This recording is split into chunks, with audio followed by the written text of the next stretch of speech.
Hello, class.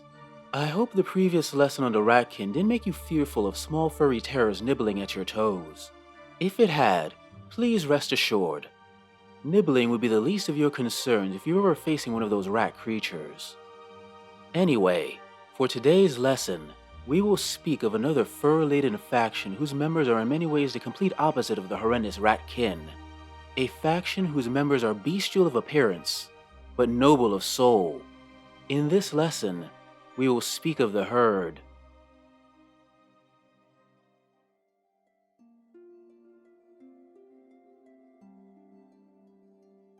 The birth of the herd began, as with so many other things, in the God War. During that time, the Wicked One Garkin the Black had crafted numerous horrors that still haunt the world to this day, the orcs being a prime example. But what many do not know is that he did not craft alone. Another Wicked One aided Garkin in his efforts, Chiron. Although not the Chiron that aided the Neridicans in fleeing Garkin's influence, for that was a shining aspect of the former Celestian Chiron, sometimes known as Brave Chiron by some, for his willingness to risk himself in aiding those in dire need. No, this Chiron was the former Celestian's wicked side, sometimes known, by those who hate and fear him, as Dark Chiron. Dark Chiron aided Garkin the Black by ripping apart the various captured races and beasts of Panathor, their bodies and souls used as components in the Soul Forges, birthing the various horrors Garkin would use for his army. When Garkin was done with the forges, and moved on to lead his minions, Dark Chiron had his chance at creation. However, unlike Garkin, Dark Chiron had no real plan or purpose. He was more like a child building toys, putting together the leftover pieces that Garkin discarded, and simply seeing what could be created from it, before throwing his latest creation aside and attempting to craft something new. The crafted creation driven mad by Dark Chiron's rather brutal birthing process, and left to wander Panathor as a danger to anyone it came across. Brave Chiron learned of these cursed creatures, and as he did with the Neridicans, tried his best to save them. And although he could not save their bodies, he could at least save their souls, healing the mental wounds of most of these beings, allowing them a peace and focus that had eluded them for so long. The beings who would eventually become known collectively as the Herd were eternally grateful to Brave Chiron for this action, soon calling him Father, for it was he who guided them towards a brighter future. They fled to the realm of Galahir, welcomed by the Green Lady, who also wished to help this newly born people, and in return for her kindness, they would call her Mother, and swore to serve her for as long as they were able, soon joining the forces of the Shining Ones in their war against their wicked counterparts. The actions of his shining half enraged Dark Chiron. Although he had no interest in his creation before Brave Chiron's interference, he still considered them his property, and Brave Chiron's attempt to take his toys away was a great affront. In revenge, Dark Chiron whispered into the minds of the crafted creatures Brave Chiron could not save, those whose minds were too far gone into madness, stoking the flames of their hatred, and convincing them to join the Wicked One's forces. He then whispered into the ears of the race of men, convincing them that these creatures that served under the Green Lady were abominations, words that were sadly easily believed, causing the forces of men to speak out against and even occasionally attack members of the herd. At first, it was just the forces of men, but soon the dwarves also shared their concerns about these bestial beings, for it is well known that dwarves, well, those not tainted by the abyss anyway, have a hatred for anything hybrid or mutant. It's why you never see any half-dwarves, and why even a half-elf may get the occasional side eye from a more traditional dwarf. As for the elves, although they did not hate the members of the herd as men and dwarves did, they mostly tolerated them, doing the bare minimum to be cordial to a supposed ally. The herd soon became the cause of an internal rift that the Shining Ones could ill afford to have. To prevent the collapse of their alliance, the Green Lady requested that the herd focus their attention on guarding the borders of Galahir, telling them that their talents were better suited to the defense of her forests. The members of the herd were not fools, and knew the real reason the Green Lady asked them to stay within her realm, but it did not matter to them. The feelings of other races affected them little, and they simply welcomed this as a chance to repay the Green Lady, and worked diligently to protect those borders, making Galahir one of the most well-defended areas of the continent during the God War.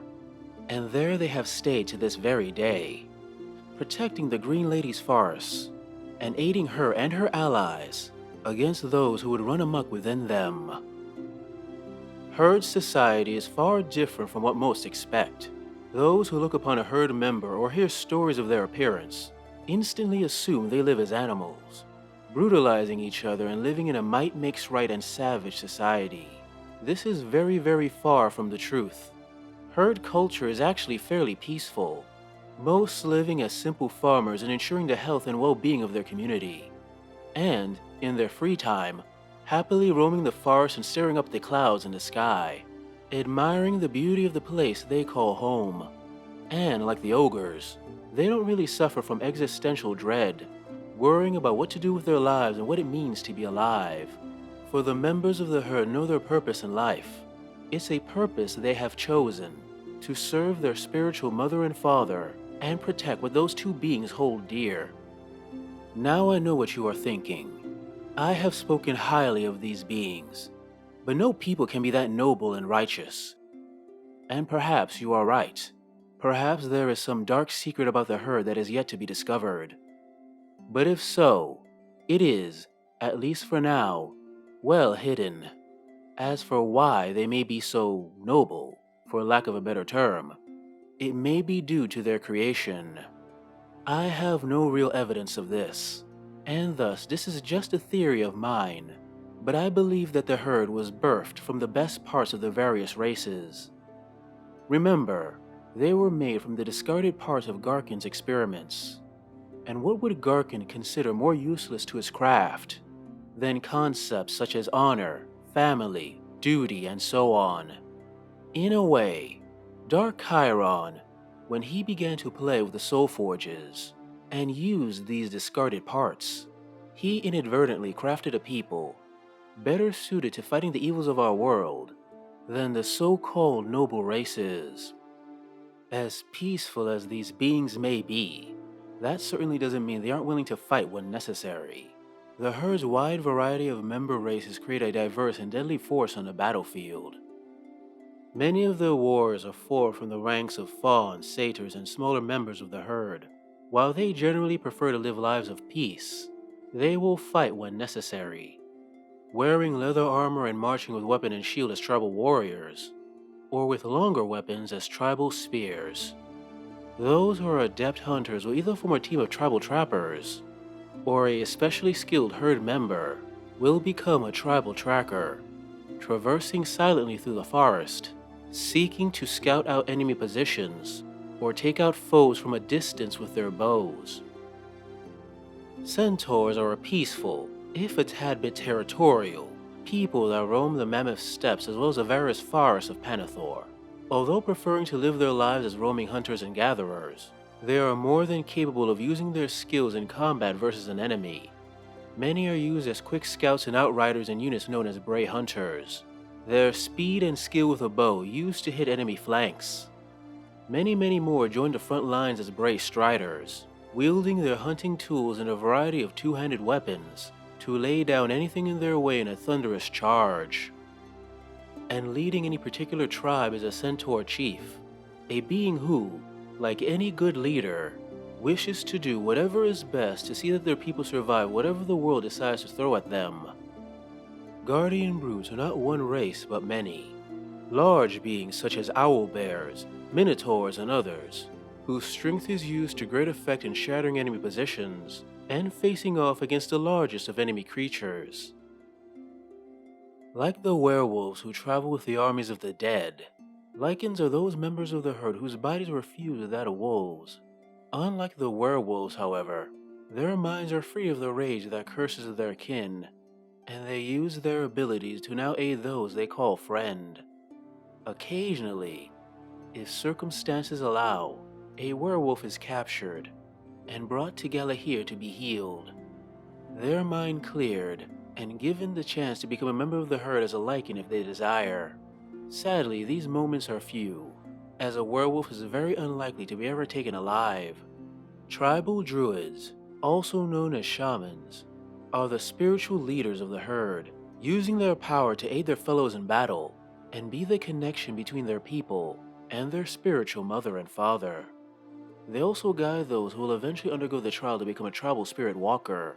Through the use of potions and druid magic, these spirit walkers form a connection with the land and the spirit of their ancestors, becoming more of an extension of the forest than an individual, and willing to lay down their lives without a second thought to ensure the safety of their home.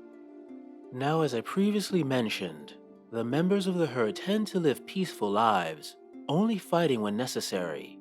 But those known as Longhorns, the bigger and bulkier herd members, are warriors to their very core, dedicated to training constantly to better protect the domains of the Green Lady.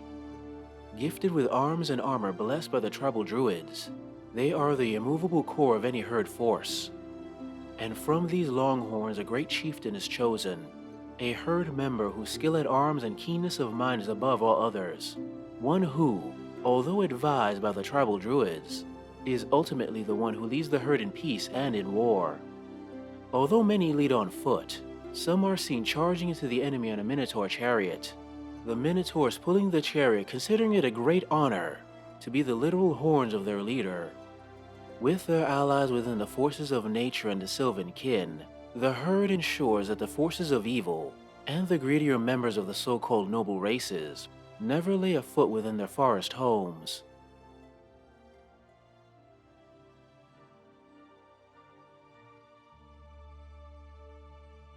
Well, class, I hope you enjoyed this lesson on the fascinating members of the herd.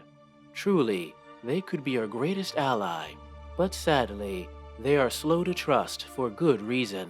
Perhaps one day. Now go home and rest, because next lesson, we will speak of a faction, or should I say factions, that can be found in almost every corner of our world. Next lesson, we will speak of the kingdoms of men. Hey guys, I hope you enjoyed this video on the herd, the surprisingly noble beastmen of the Kings of War universe. If you like it, please like, subscribe, comment, press the little bell so you know where I post, etc, so that the internet YouTube god knows that I exist and my video can be sent out so that other people who might be interested in my comment can actually see it.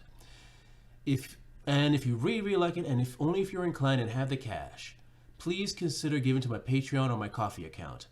The extra money gives the time I need to work on these stories I love. Anyway, thanks for listening/watching, and see you next time.